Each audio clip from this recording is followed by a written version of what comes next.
में घुसलौ मूस तोहर चोली कटल कौमूस। ये भौजी घर में घुसलौ मूस तोहर चोली कटल कौमूस।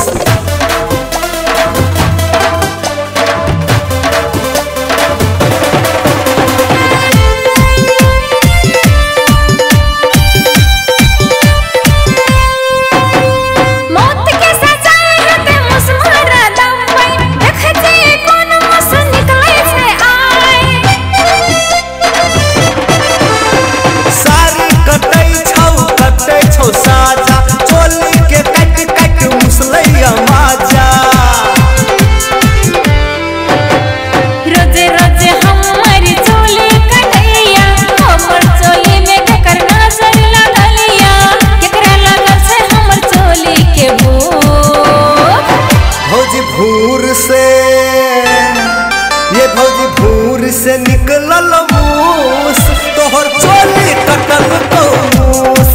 ये भौजी हुल्की मारे छौ ना मूस तोहर चोली लजतो आई मूस।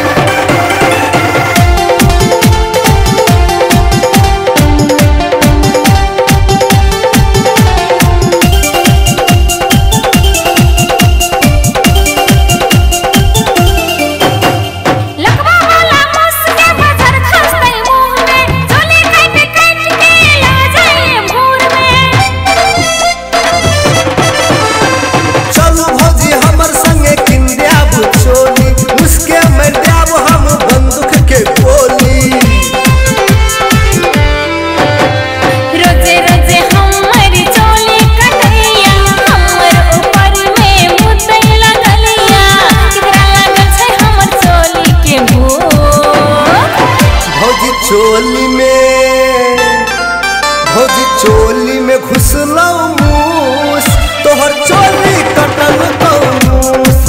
ये भौजी भूर से निकलल मूस तोहर साजा कटल कौमूस।